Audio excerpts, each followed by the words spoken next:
Assalamualaikum, dear students, how are you? Hope you all are fine in your home. तो बच्चों, कल हमने पढ़ी थी जो स्टोरी फेस शोइंग, आज उसी को हम कंटिन्यू करेंगे। आज हम तीसरा पैरा पढ़ेंगे उसका। Open your books. आज पढ़ेंगे हम बच्चों यहाँ से, Alamdeen's mother was also our aunt, but to distinguish her from our own aunt, we called her washerwoman aunt. Sometimes when both the aunts would be seated together, we just called aunties to watch the fun, and both responded simultaneously. It was us burst into laughter. तो बच्चों, आलमदीन की माँ भी हमारी हाला थी, story वाला बोलता है, लेकिन हमारी अपनी हाला से उसको अलग बताने के लिए हम उसे दोबन हाला कहते थे। डिस्टिंग्विश, शनाख्त के लिए, जैसे हम बोलते हैं बड़ा मामा, छोटा मामा, बड़ा भैया, छोटा भैया, है ना। इस तरह ये किसके लिए हम बोलते हैं बड़ा मामा, छोटा मामा, फलाना भैया, वो वाला अंकल, ये वाला अंकल, ये उसकी शनाख्त के लिए। अंकल तो सभी अंकल होते हैं, या भाई तो दोनों भाई हैं, लेकिन बड़ा छोटा जब हम इस्तेमाल करते हैं तो ये किस लिए होता है?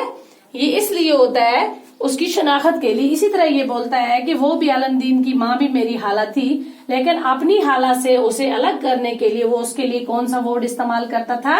दोबन हाला, वाशर वुमेन आंट। कई बार जब दोनों हालाएं इकट्ठी बैठी होती तो हम लुत्फ अंदोज होने के लिए सिर्फ खाला ही कह दिया करते थे, और फिर दोनों एक साथ सिमल्टेनियसली बोलना, मतलब एक ही साथ बोलना, एक ही वक्त में। वो दोनों बेचारी जब ये हाला को आवाज देते थे तो वो दोनों बोल उठता थी, और हम कह के लगाकर हिंस पड़ते थे। इट मेड इट ब्रस्ट हो गया, मतलब जोर से कह के मार के इंटू लाफर, हंसना, हंसी उड़ाते थे। For 3 or 4 days, the new bride was pampered, but eventually he had to join in the household chores. One day the washerwoman aunt brought her daughter-in-law along with her to fetch water. The daughter-in-law had a veil over her face right down the throat, a pitcher rest on her head and a brand new pitcher on it. 3-4 दिन तक नई दुल्हन को बहुत लाड प्यार दिया गया।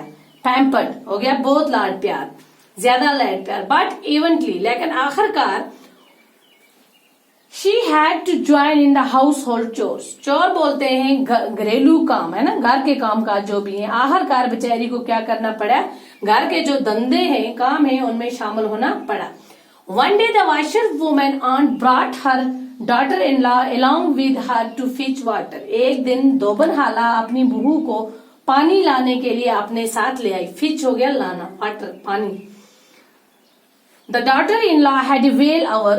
तो क्या था? उसने, बहू ने अपनी पूरा अपनी गर्दन तक घूंघट निकाला हुआ था।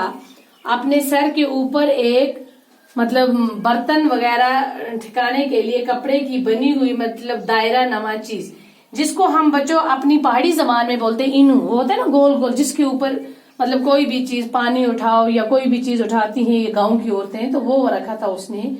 और उसके ऊपर एक बिल्कुल नई मतलब ये पिक्चर बोलते हैं, मिट्टी का घड़ा, या जिसको आप पहाड़ी में बोलते हो घाघर, है ना, वो पानी की भरी हुई उसने साथ रखी थी।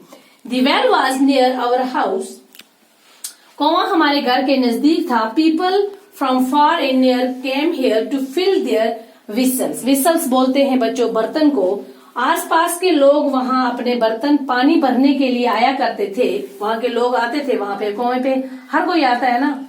Before going to the well, the 2 women came to our house, and the mother-in-law made the daughter-in-law touch the feet of my mother, my aunt, and my sister-in-law. All the 3 ladies of our house blessed her. कुएं पर जाने से पहले वो दोनों औरतें हमारे घर आईं, और सास ने अपनी बहू से मेरी माँ, खाला और भाभी के पैरों को छुआया। मतलब ऐसे नहीं करती हैं वो, मतलब ये क्या बोलते हैं इसको, ये रिवाज है वो टच करना पाँव को। तो may you and your husband live to a ripe old age. Ripe old age बोलते हैं लंबी उम्र को। हमारे घर की तीनों औरतें ने उसे दवा दी, तुम्हारी और तुम्हारे खामन की बहुत लंबी उम्र हो। but after they left they raised mother ripple in our house. लेकिन उसके चले जाने के बाद हमारे घर में एक दूसरा वबाल खड़ा हो गया. क्या हो गया अब हम देखते हैं. The bride was such a lovely chait like that of a peacock dancing. दुल्हन की चाल कितनी प्यारी है मानो कि कोई मोर नाच रहा हो. Mother and aunt were well-meaning women who appreciated other and also condemned where condemnation was called for, but my sister-in-law was young and didn't like another being praised. माँ और हाला सीधी सादी औरतें थी जो दूसरों की तारीफ करती थी और नुक्ताचीनी भी नहीं करती थी. जहाँ नुक्ताचीनी की जरूरत होती थी वहीं करती थी. लेकिन मेरी भाभी जवान थी और उसे पसंद नहीं था कि वो दूसरे की तारीफ की जाए. उसकी जो भाभी थी वो दूसरों की तारीफ उसके सामने अगर करो तो वो उसे पसंद नहीं था, ना ही वो किसी की तारीफ करती थी.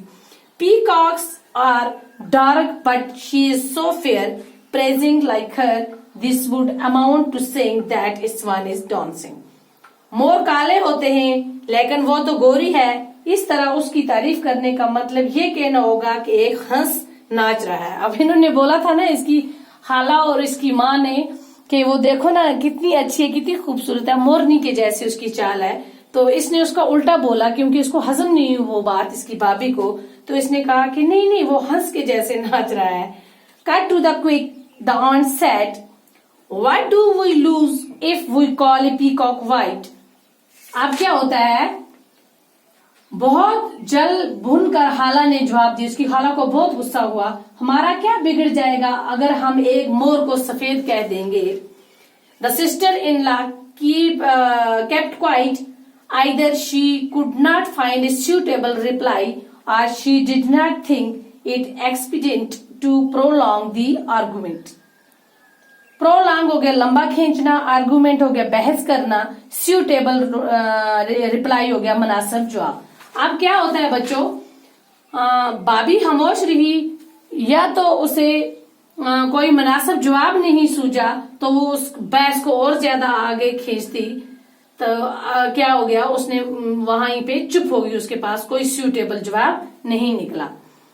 The following day, the two women came to our house again on their way to the well and sat down for a little chat. The woman of our house inquired from the daughter-in-law about the location of her house in Surrensar.